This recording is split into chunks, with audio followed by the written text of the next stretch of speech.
You see, good game isn't one thing. It isn't attraction, attraction, attraction, attraction, attraction, sex. And it's not comfort, comfort, comfort, comfort, comfort, marriage. It's neither one of those. It's a little attraction, a little comfort, a little attraction, a little comfort, and the whole relationship comes to life.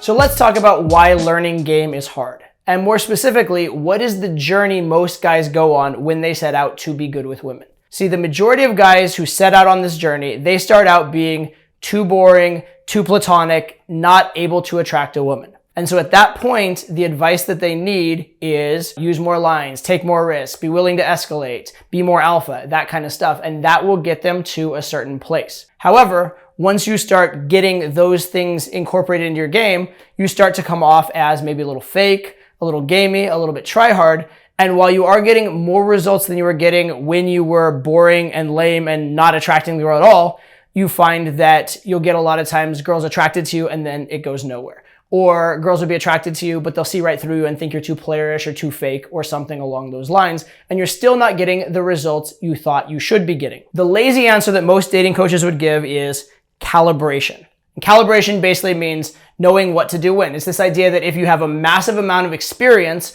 you'll know the right thing to do. And that is kind of true, right? If you could just go out every single day for your entire life, you would eventually get better and better instincts. You'd know better and better what to do. But that does take time. So what do you do before you get there, right? Instead of taking 5 years to develop all the right instincts so that you're calibrated, what are you supposed to do 3 months into learning game when those instincts don't exist for you yet? What you need is this thing I call fractionation. Let me explain to you what that is. The term fractionation comes from neurolinguistic programming, which is a branch of psychology or hypnosis that was first used for therapy and was eventually used for game. And fractionation in hypnosis just means this. It means that if you go straight into a hypnotic trance or hypnotic state, you'll go a certain level of depth. However, if you were to go down into that state of trance and then release it a little bit and then go back down, you would naturally go a little farther than you would the first time. And if you were to release it and go back down, you would go farther and farther down with each successive repetition. And so the idea is instead of linearly just going as deep into the trance as you can, if you go up and down, you'll get into a deeper trance eventually. That's the idea in NLP. How does that relate to game today? There's a huge concept in game for physical escalation, very old concept, which is called 2 steps forward, 1 step back, right? It means you escalate a little bit and then you back off. Escalate a little bit and you back off. And 2 steps forward, 1 step back is meant to simulate fractionation. It's meant to be a bit like fractionation in the sense that you're pushing to a level and backing off, pushing to a level, backing off. This should be similar to the NLP metaphor that I gave you earlier. However, perfect fractionation actually wouldn't be 2 steps forward, 1 step back. What it actually would be escalate to the point where you're starting to see that it's too much. You're starting to see maybe a little hesitation, a little resistance, and then you back off. Ideally right before the point where you're going to get resistance or you're going to get the girl to be uncomfortable at all. So you want her to be completely comfortable with the escalation, still wanting more. And at that moment when she's just on the threshold of still wanting more, but maybe a little nervous, back off at that moment when she still wants more, chill out, relax, and then you can escalate more later when she not only wants more, but really wants more because you've made her more comfortable, you've spent more time, and she's been longing for the escalation she had a minute ago. Obviously, the same thing could be done with verbal escalation. If you're flirting and she's enjoying the flirting, but it's getting to the point where it's a little too much, it's a little non-serious, back off, relax, take a breath, and then you can flirt some more later. And again, you ideally would like to not just blindly flirt a little and quit, flirt a little and quit. You'd like to flirt to the point where she still wants more flirting, but it's starting to teeter to where it's getting too much. And before it's become too much, when she still wants more, you'd like to back off right at that point so that 5 minutes later, she really wants more and you have, carte blanche, free reign to just flirt as much as you possibly would want. Okay, so escalation is a huge area for fractionation. Escalate a little bit, relax it. Escalate a little bit, relax it. There's an old phrase in game called pressure on, pressure off. Similar kind of a concept. When you're talking to a girl in a man-to-woman context, you are taking a girl out of her normal mental state. See, in her normal life, she probably has a job where she's responsible and professional and logical and organized and thinks a lot about the consequences of everything. When you are talking to her and gaming her, you are flirting, you're being fun, you're getting her more relaxed. You're getting her open to different possibilities. You're getting her, committing to actions that in her logical mind, she might not have thought of herself as committing to. And so this is taking her to a more fun place, maybe a better place, but certainly a different place than where she is in her everyday life. And your brain has its certain sort of emotional set points, or it's like knee-jerk way of viewing the world and way of acting. When we take the person away from that, there's a sort of resistance, there's a sort of a snapback effect. And so if you try and take someone straight away from that, there's a big snapback. In the same way that fractionation works in neurolinguistic programming, it also can work in game. So you can take a girl into a more fun state more deeply by doing it little by little. You can take a girl into a more aroused state more deeply by doing it little by little. And this is because specifically by doing it this way, you're less likely to get resistance from the girl, both consciously and unconsciously.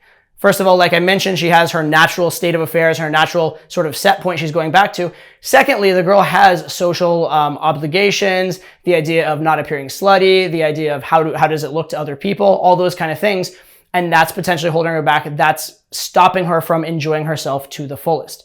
But when you do relax and go forward and relax and go forward, it allows her to get used to the process. It allows her to get used to the feeling. It allows her to spend more time with you and get more comfortable with you. And it allows her to feel as though you don't have an agenda, right? Having an agenda is one of the least attractive things you can be in game, right up there with being needy. I'd say neediness and agenda are probably two of the most unattractive things you can be in game. And if you're going directly for an outcome, if it seems to the girl like his only goal is to sleep with me, all he wants is to get in my pants, that is needy, that is an outcome, that is a huge turnoff, and that will make the girl resist the shit out of whatever you're doing. But if you fractionate, you be a little bit gamey for a while and then relax and be normal for a while, and then be gamey for a while and be normal for a while, that's gonna let the girl experience you, get comfortable with things, get comfortable with this flirty state of affairs. And in the end, she will go a lot further into flirtation, into that fun and aroused state than she would if you were direct and obvious. However, probably the biggest area you'll see fractionation is in the value-comfort dynamic. You may have heard me say before that in order for a girl to sleep with you, she needs to see you as having value and comfort. The problem is that most things that build value destroy comfort, and most things that build comfort destroy value, right? So if you make the girl feel like you're out of her league, there's a lot of value there, but she'll be uncomfortable and think that you might cheat on her, you might leave her, that sort of thing. If you make the girl feel totally secure she can have you, well, now she feels very comfortable, but she thinks, well, if he's this easy to have, he must not have a lot of options. You seem low value. If you have a bunch of value and no comfort, the girl won't trust you. She may actually get scared away, and it certainly will take a really long time for anything to happen because she's going to be very cautious and have her guard up very strongly with you. If on the other hand, you have a lot of comfort and no value, well, there's a name for that, and we call that the friend zone. If even. It might actually be called the tolerated acquaintance zone more likely. So either of these by themselves are a problem. But if you can go back and forth, show a little bit of value, show a little bit of comfort, show a little bit of value, show a little bit of comfort, and keep the ratio between the two in a nice balance, well, then the girl is going to be attracted and aroused and having fun, but at the same time, feeling comfortable, not feeling nervous, and feeling okay with the escalation and the progression that's happening. So going back and forth between value and comfort is another huge area for fractionation. Again, you do things that build your value. Once you notice that maybe she's getting a little intimidated, or she's getting a little shy, or it's just a little too over the top and you're seeming like kind of like a caricature, back off, chill out, get to know her, build some more comfort. But then when she starts to seem a little too relaxed, when she starts to, give you more shit tests again, when she starts to seem a little too entitled and high and mighty, okay, well, don't go too far with the comfort, start building in a little more value again. And so in this way, you can get those two elements that you need in a nice balance and in a way that's going to be maximally fun and maximally enjoyable and palatable for both you and for the girl. Now, some of you out there are probably thinking, well, Todd, that's just calibration. That's just being socially intelligent. That's just being experienced in game. And you're kind of right, but you're also kind of wrong. And in order to explain this, I want to give you a quick metaphor.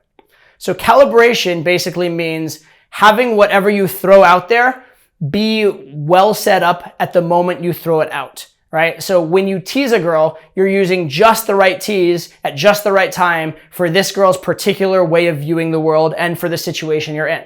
And that's obviously an incredibly valuable skill. But it's also not the easiest one to acquire when you're learning game. And also, even if you're really good at this, you'll occasionally get it wrong. So if calibration is equivalent to a baseball pitcher getting his grip right and his arm right and then throwing, and then once he releases the ball, it's going to go wherever it's going to go based on the laws of physics, but he has no more control over the ball. Now, a good pitcher can put the ball where he wants to very often, but once the ball leaves his hand, it's out of his control. Fractionation is more like a guided missile. And the way a guided missile would work, or a torpedo on a submarine is the way I've heard this before, is that if it's off target, it will correct.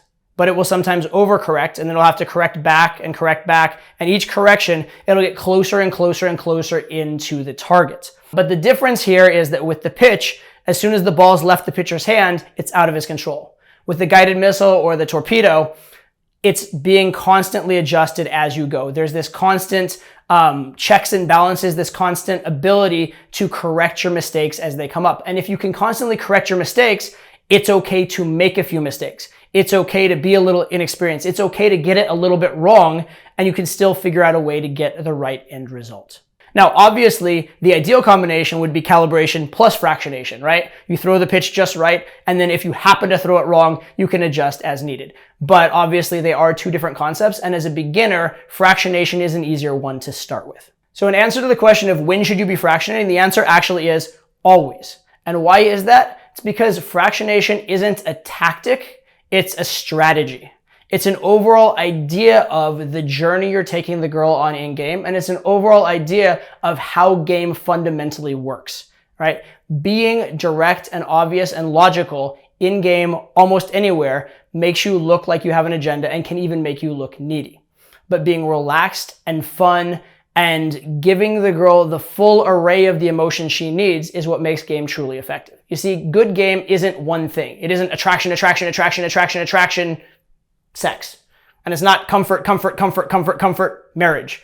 It's neither one of those. It's a little attraction, a little comfort, a little attraction, a little comfort, and the whole relationship comes to life. So because game isn't just one thing, you can't just do one thing and have good game. You have to go back and forth, and what's the word for that?